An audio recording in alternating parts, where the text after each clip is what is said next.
నా పేరు కళాధర్. నేనొక అనాథని. నాకు 3 ఇష్టాలు, 2 కోపాలు ఉన్నాయి. ఇష్టాలు మొదటిది కథలు రాయటం. రాసిన ప్రతిసారి నాకు అవార్డులొచ్చాయి. రెండవది నా ఉషోదయ్. నాకున్న ఒకే ఒక్క మంచి స్నేహితుడు. నాలో రచయితను గుర్తించింది వీడే. మూడవది శుభ్రత. మన చుట్టూ ఉన్న పరిసరాలు శుభ్రంగా ఉంటే ఆరోగ్యం, ఆనందం మన వెంటే ఉంటాయని నా నమ్మకం. ఇక కోపాల విషయానికొస్తే మొదటిది వ్యవస్థ. సాఫ్ట్వేర్ ఉద్యోగం చేసుకునే నన్ను, నాలాంటి చాలామందిని ఉన్నట్టుండి జాబుల నుండి తీసేశారు. కారణంగా రెసెషన్ను చూపించారు. కానీ మేమేం తప్పు చేశామో నాకైతే అర్థం కాలేదు. వ్యవస్థ పటిష్టంగా ఉంటే ఇలాంటి కంపెనీలలో నాలాంటి వారికి ఈ గతి పట్టేది కాదు. రెండవ కోపం ప్రేమ మీద. 2 ఏళ్లుగా ఇద్దరం కలిసి ప్రేమను పంచుకున్నాం. జీవితం మీద ఆశలు పెంచుకున్నాం.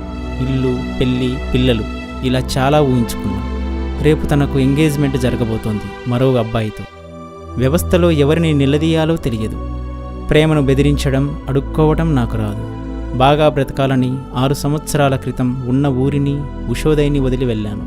ఇప్పుడు డబ్బు, ప్రేమ 2 పోగొట్టుకొని చావటానికి నా ఊరొచ్చాను. అవును, నేను చావబోతున్నాను. రేపు నా పుట్టినరోజు. అదే రోజు చనిపోతున్నాను. చనిపోయే ముందు చివరిసారిగా నా స్నేహితుడు ఉషోదయ్ని కలవాలనేదే నా కోరిక.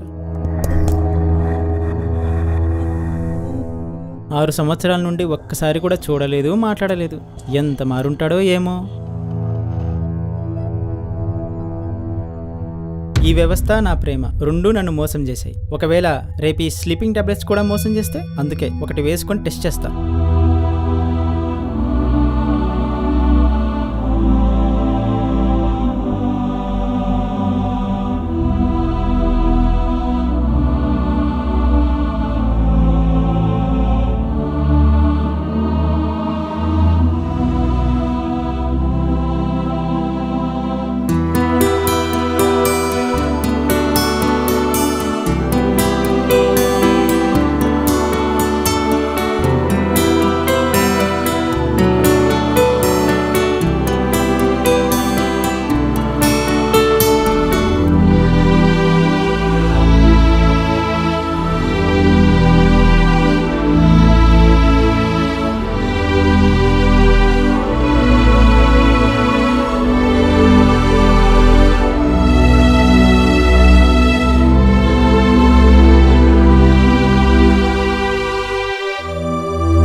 ఓరి దీనెబ్బా, చైన్ పడిందే. దరిద్రం చచ్చేదాకా వదిలేలేదే. ఇప్పుడు ఈ చైన్ వేయటానికి ఏదైనా ఉంటే బాగున్ను. ఏముందబ్బా? దొరికింది. ఛీ, ఇప్పుడు ఈ గలీజులో చేయి పెట్టాలి.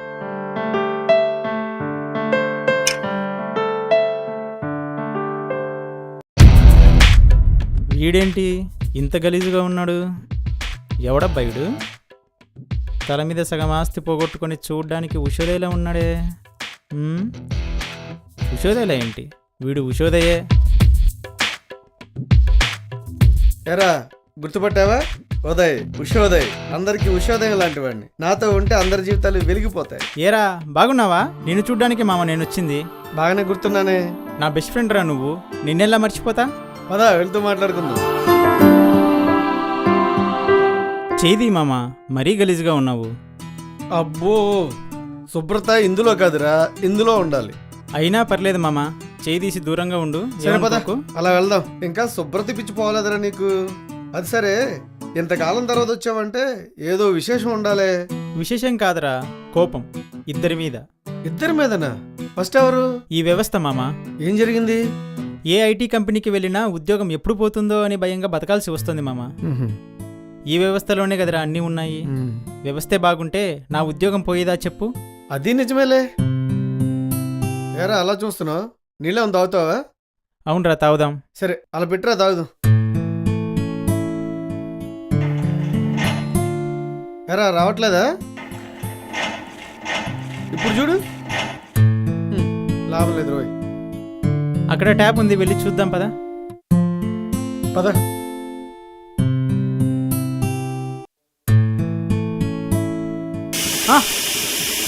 ఏంట్రా గాలి వస్తుంది?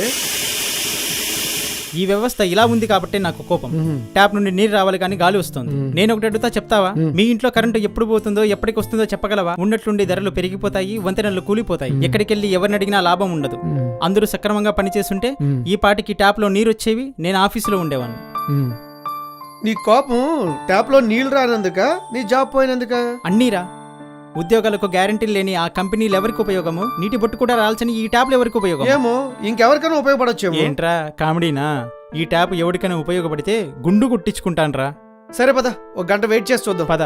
గంట కాదు మామ, ఈ రోజంతా వెయిట్ చేయమన్నా చేస్తా.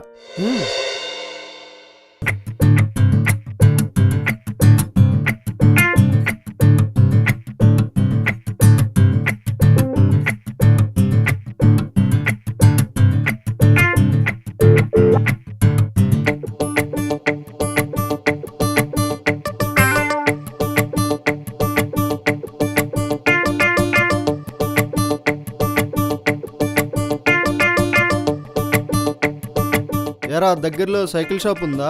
ఏం పని? గాలి కొట్టించుకోవాలి. 10 రూపాయలు ఇస్తే నేనే కొడతా. ఏరా గాలికి 10 రూపాయల? పోరా రోయ్. ఎల్లెళ్ళు, ఇంకా 2 కిలోమీటర్లు పోతే వస్తుంది. ఏంటి షాపా? కాదు, ఆయాసం. అంటే అక్కడ కూడా షాప్ లేదా? అందుకేగా చెప్పేది. ఇంకా లేట్ అయితే 20 రూపాయలు, తర్వాత నీ ఇష్టం. ఎందుకు వచ్చిన రిస్క్? సరే కానీ.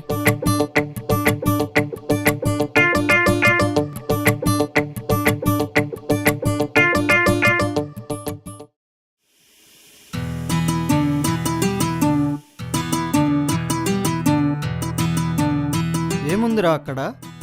పని అయిందిగా, డబ్బులు ఇచ్చి బయలుదేరు. టైం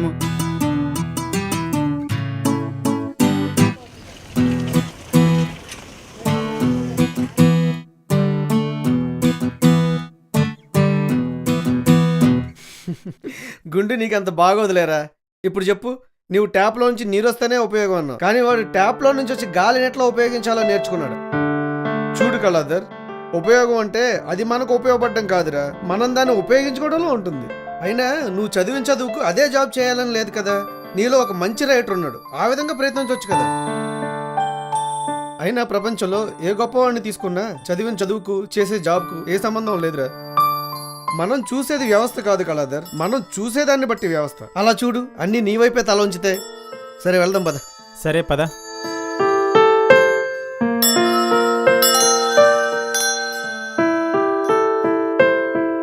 ఎరా సైలెంట్గా ఉన్నావు? ఏం లేదురా. పర్లే చెప్పు. నువ్వు చెప్పింది నిజమేరా. నేనే ఈ వ్యవస్థను తప్పుగా చూశాను. నా కళ్ళు తెరిపించి మేలు చేసావు మామ. థ్యాంక్స్ రా మామ. పర్లేదు లేరా. అవును, కోపం ఇద్దరి మీద అన్నావుగా, ఆ రెండోది ఎవరు? అమ్మాయిరా. అమ్మాయా? ఏరోయ్, కొంపతీసి లవ్ ఫెయిల్యూరా ఏంటి? అవునరా, 4 సంవత్సరాల నుండి సిన్సియర్గా ప్రేమించుకున్నాం. పెళ్లి చేసుకుందామని అడిగితే ఇంట్లో వాళ్ళు ఒప్పుకోలేదు, టైం కావాలని చెప్పి వెళ్ళిపోయింది. మళ్ళీ వస్తుందిలే. సెప్టెంబర్ 30 ఎంగేజ్మెంట్ ఫిక్స్ చేశారంటూ మెసేజ్ పెట్టింది. అది ఈరోజే. ఏం జరగదు, టెన్షన్ పడకుండా వాళ్ళ ఇంటికి వెళ్ళి అడుగు. వాళ్ళ నాన్నకు రీసెంట్గా ట్రాన్స్ఫర్ అయ్యిందంట, వేరే ఊరు కూడా మారారు. అయినా ప్రేమను అడుక్కోవడం కరెక్ట్ కాదురా. నిజమే, ఏదైనా అడుక్కోవచ్చు కానీ ప్రేమను అడుక్కోవడం కరెక్ట్ కాదులే.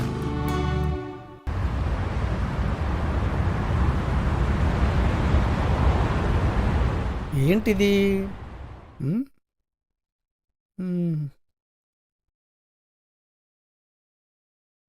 హలో బాస్, ఇదేనా? అవును.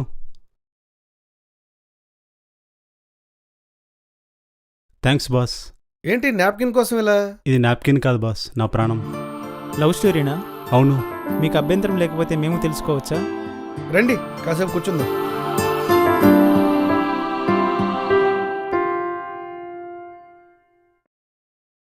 సరే చెప్పండి. 6 సంవత్సరాల క్రితం అనుకోకుండా కనిపించి ప్రేమను పరిచయం చేసింది. ఫోన్లోనే కాలాన్ని ఆకలిని మర్చిపోయేలా చేసింది. మామూలే. తన కోసం తనుండి ఏరియా కూడా ట్రాన్స్ఫర్ అయ్యాను బాస్. ప్రమాదానికి బాగా దగ్గరగా వెళ్ళావన్నమాట. నువ్వు ఆగరా, నువ్వు చెప్పు. పార్కులు సినిమాలు ఎక్కడికి వెళ్ళినా చిన్నపిల్ల ఆడుకునేది. తను నవ్వుతూ నన్ను నవ్విస్తూ ఉండేది. కానీ ఏ అమ్మాయిని చూసినా మాట్లాడినా గొడవ అయ్యేది. అవును, వీళ్ళతో తప్ప ఎవరితో ఉండకూడదు. ఇవన్నీ పాటించి కూడా చెప్పులు వదిలేసినంత ఈజీగా వదిలి వెళ్ళిపోతారు. మా వాడు కొద్దిగా డిప్రెషన్లో ఉన్నాడులే, నువ్వేం పట్టించుకో. లేదు బాస్, తను చెప్పింది కరెక్టే. నేను అలానే ఆలోచించి ఇంటికెళ్ళి పెళ్లికి ఒప్పించమని చెప్పి పంపించా. చెప్పిందా? చెప్పింటే ఒప్పుకున్నారా? ఎవరు ఒప్పుకుంటారు బాస్? నిజమేలే. పద పద. ఇంతకీ నువ్వేం చేసావు? చచ్చిపోతానని బెదిరించా. మంచి పని చేసావు. మరి వాళ్ళ ఇంట్లో వాళ్ళు ఏం చేశారు? వాళ్ళు చచ్చిపోతామని బెదిరించారు. నేను టైం అడిగి ఉండాలే. అవును, మీకెలా తెలుసు? మందే ఆ బాబు తెల్లే, నువ్వు చెప్పు. ఇంతకీ టైం ఇచ్చావా లేదా? ఎందుకు ఇవ్వాలి బాస్? వెరీ గుడ్ బాయ్, షబాస్. టైం అడిగి ఎన్ని రోజులైంది? 3 నెలలు అవుతుంది బాస్. అంత టైమా? కొంపతీసి వాళ్ళ వాళ్ళు చూసిన సంబంధం ఓకే చేసిందా? లేదు బాస్. అలా ఓకే చేస్తుంటే నీలా ఏడుస్తూ ఉంటాడు, ఇలా ఎందుకుంటాడు? మరైతే నీ దగ్గరికి వచ్చేసిందా? అవును. Wow, super successful love story అన్నమాట. Happy ending. నిన్ను చూసాం, నీ నవ్వులో ఆ అమ్మాయి ప్రేమను చూసాం. మరి ఆ అమ్మాయిని చూపించు. ఇద్దరిని దీవిస్తాం. రండి చూపిస్తా. ఇక్కడే ఉందా? అవును, ఇక్కడే గాఢ నిద్రలో.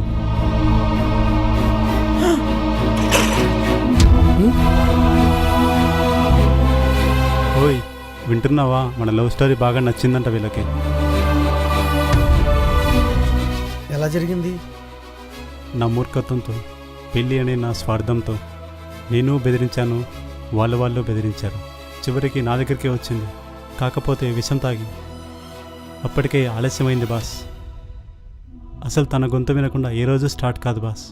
అలాంటిది ఇప్పుడు ఎవరి ఫోన్ కోసం ఎదురు చూడాలో తెలియదు, ఎవరి కోసం పరిగెత్తాలో తెలియదు, ఎవరితో ఆడి ఓడిపోవాలో తెలియదు. చివరికి నాకు నేనే ఎవరో తెలియకుండా పోయింది. తను ఆవేశపడింది, నీదేం తప్పులేదు. లేదు బాస్, మనమే తప్పు చేస్తున్నాం. అమ్మాయిలు తమ వాళ్లకు మన విషయంలో ఎన్ని అబద్ధాలు చెప్పినా హ్యాపీగా ఫీల్ అవుతాం. అదే మనకు ఒక చిన్న అబద్ధం చెప్తే మోసం చేసిందంటూ గొడవ పడతాం. ఇది కరెక్ట్ కాదు బాస్. ప్రేమించడం అంటే ప్రేమించిన అమ్మాయిని జీవితాంతం కూతుర్లా చూసుకోవడం. అలా అనుకున్నప్పుడు మాత్రమే ప్రేమించాలి, లేదంటే ప్రేమించకూడదు.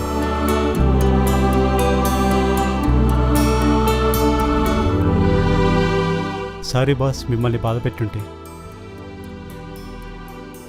ఇంత బాధ పెట్టుకుని ఎలా నవ్వగలిగావు బాస్? మీరే కదా బాస్ నా నవ్వులో ఆ అమ్మాయి మీద ప్రేమ చూస్తున్నామన్నారు, అందుకే నమ్మగలిగా. ఒక్క నిమిషం. ఏంటి చెప్పండి బాస్. భయంగా ఉంది, జాగ్రత్తగా ఉండు.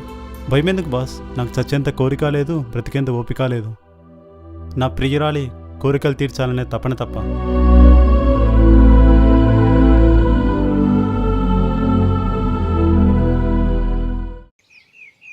నిజమేరా, ప్రేమించిన అమ్మాయిని పెళ్లికి ముందు కూతుర్లా చూసుకుంటే పెళ్ళైన తర్వాత మనల్ని అమ్మలా చూసుకుంటుంది.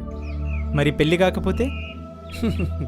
తండ్రి బాధ్యత పెళ్లితో తెగిపోదు కదరా. తను ఎవరిని పెళ్లి చేసుకున్నా బాగుంటే చాలరా, అట్లీస్ట్ బతికే ఉంటుంది కదరా. ఏ కష్టం వచ్చినా తండ్రి కన్నా ముందు మనమున్నామనే నమ్మకమేరా ప్రేమంటే. నిజమేరా, కానీ ఇన్నేళ్ళు కలిసుండి ఎన్నో ఊహించుకొని ఇప్పుడు కలవలేకపోతే ఎలారా బతుకుండేది? అలా ఎందుకు అనుకుంటావురా? మనం చిన్నప్పటి నుంచి కొంతమంది ఫ్రెండ్స్తో చాలా సంవత్సరాలు కలిసే ఉన్నాం, చాలా అనుకున్నాం. మరి కాలేజీల వల్ల జాబ్ల వల్ల దూరం అయినప్పుడు వాళ్ళని ఎందుకు చొక్కా పట్టుకుని నిలదీసి అడగలేదు? వాళ్ళని ఎందుకు చంపాలనుకోలేదు? వాళ్ళ కోసం చావాలనుకోలేదు? మరెందుకు అమ్మాయిల విషయం లేలా? ఓ, అబ్బాయిలు అయితే సెక్స్కు పనికిరారేనా? తల్లిదండ్రుల ఆశలు పిల్లలపై రుద్దొద్దని ఎలా గొడవ పడతారో అలాగే ప్రేమించిన అమ్మాయి పైన మన ఊహలు రుద్దడం ఎంతవరకు కరెక్ట్? ప్రేమంటే జీవితాంతం ఎక్కడున్నా ఎలా ఉన్నా తోడుగా ఉంటాననే వాగ్దానం రా. అలా ఉన్నప్పుడే ఎవరు చావరు, చంపరు. చివరిసారిగా నిన్ను కలవాలనుకోవడం నాకింత మేలు చేస్తుందని, నా కళ్ళు తెరుచుకుంటాయని నేను అనుకోలేదురా. నువ్వు నిజంగా నా జీవితానికి ఉషోదయానివిరా. రే, నేను శుభ్రంగా లేనురా. ఇక్కడ శుభ్రమైందిరా.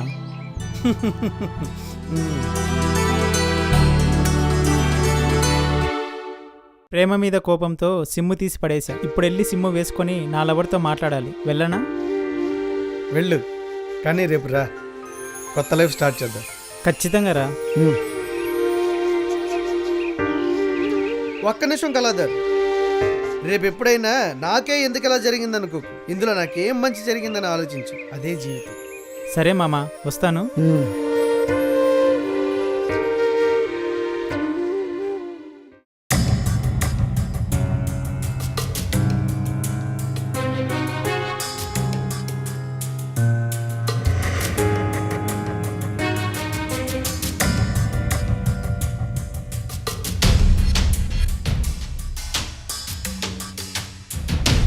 అయ్యో, ఏమైంది దీనికి?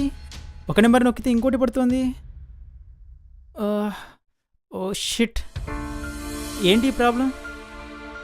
అయ్యో, ఇదేంటి చెడిపోయినట్లుంది. ఫోన్ పని చేయట్లేదు. అబ్బా, ఫోన్ పని చేయట్లేదు. పండు, ప్లీజ్ పండు, ఫోన్ చేయరా.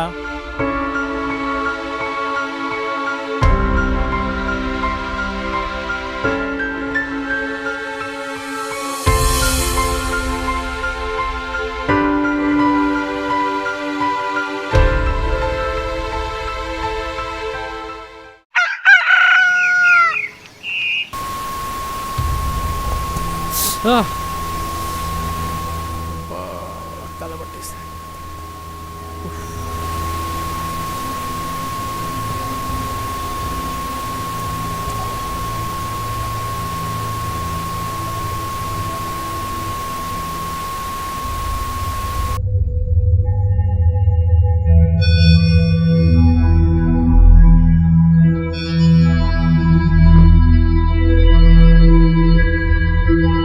అరే, ఇదేంటి?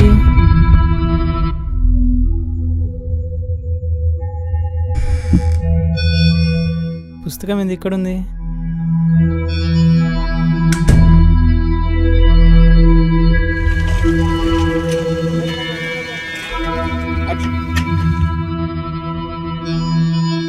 ఉషోదయ్, ఉషోదయ్, ఎవరైనా ఉన్నారా?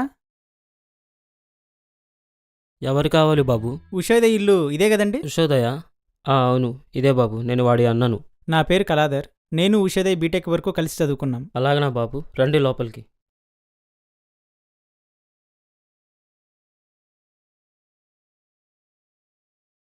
కాసిన నీళ్లు తాగండి బాబు.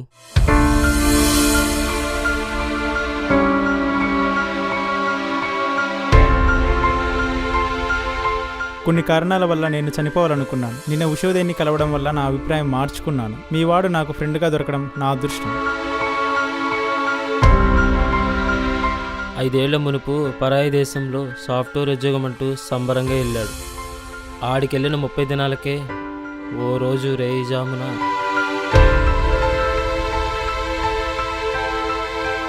సొమ్ముల కోసం కాల్చి చంపేశారయ్యా. ఆడి చచ్చిపోయి 5 సంవత్సరాలు అవుతుందయ్యా. ఆ?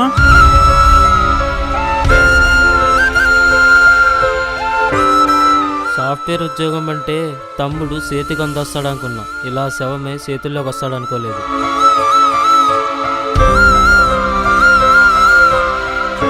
ఊరి బయట చిలకపచ్చ రంగు సమాధి, ఆడనే ఆడి పేరు కూడా ఉంటుంది, ఎల్లి చూడు.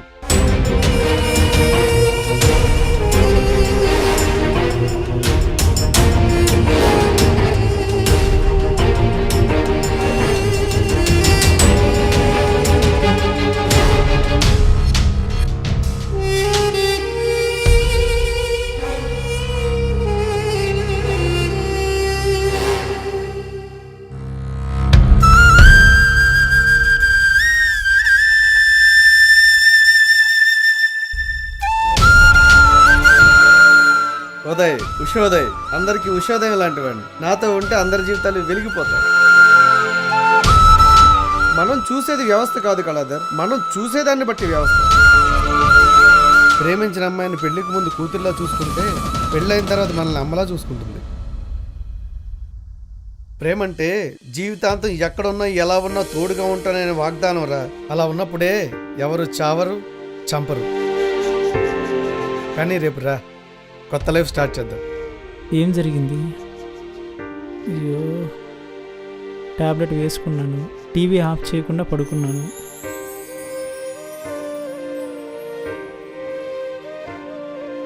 తర్వాత టీవీ ఆఫ్ అయి ఉంది. అంటే జరిగింది కలనా? నాకే ఎందుకు ఇలా జరిగింది?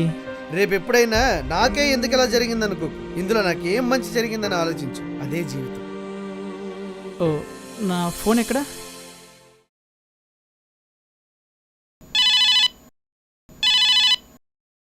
నైట్ నుండి ట్రై చేస్తున్నా, అసలేమైపోయావు? ఏం లేదు. సరే సరే వదిలే.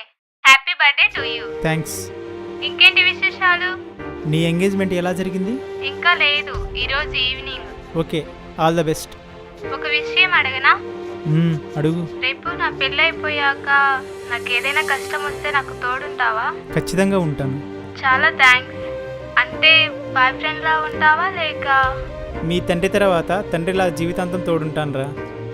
ఇదిగో మా నాన్న మాట్లాడతాడంట. ఏ హలో, ఆగు. నీలాంటి అనాథకు నా కూతుర్నివ్వటం ఏ కోసానా ఇష్టం లేదు, కానీ ఇలాంటి సిచ్యువేషన్ లో కూడా చివర్లో ఆ మాట చెప్పావే, ఒప్పుకుంటున్నా. ఏంటి?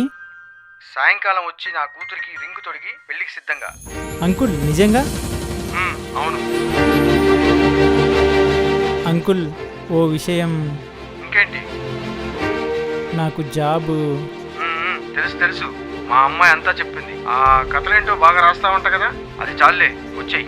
థ్యాంక్స్ అంకుల్, సాయంకాలం వచ్చి కలుస్తా.